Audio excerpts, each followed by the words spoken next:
Bonjour et bienvenue sur ma chaîne. Aujourd'hui, je vais vous parler du matériel à utiliser dans la technique du pastel sec. Voilà, je vous ai mis un petit échantillon de ce que j'ai, il n'y a pas tout, parce que c'était pas possible de tout mettre pour la vidéo. Je vous ai tout regroupé donc, sur une table.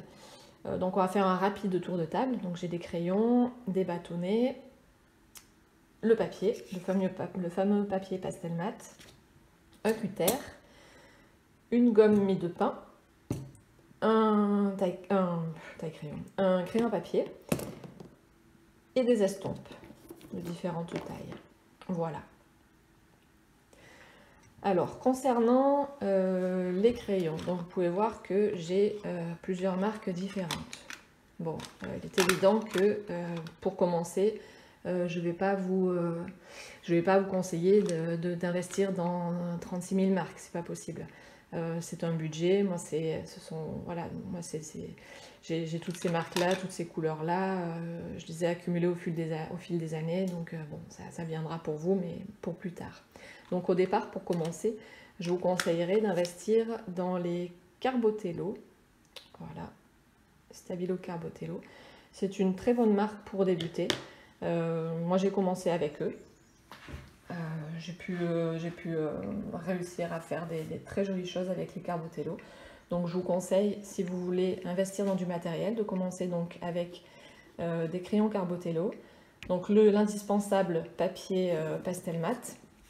Ensuite, pour ce qui est des bâtonnets, des craies, vous avez les Conté qui sont très bien aussi pour débuter. Je crois qu'ils existent dans ces formes-là, si je ne me trompe pas. Voilà, donc la marque Conté est très bien pour... pardon, si je ne montre pas en même temps. Et elle est très bien pour débuter.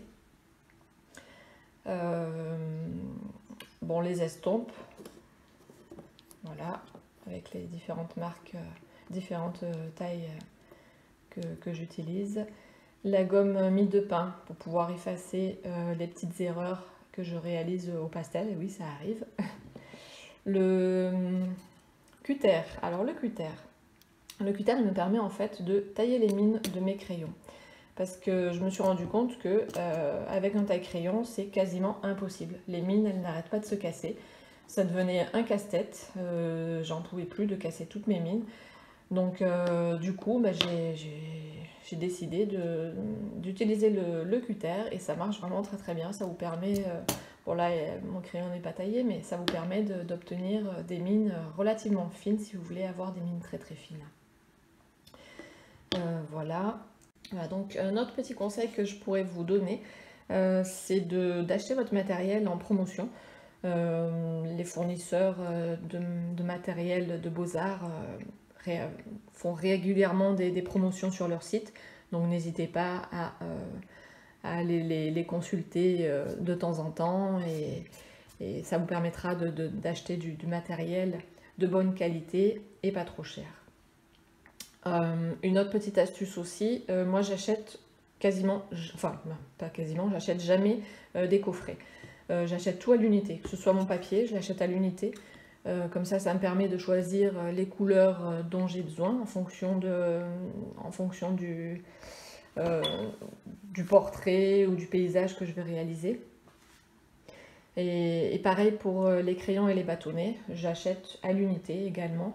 Comme ça je ne prends que les couleurs dont j'ai besoin.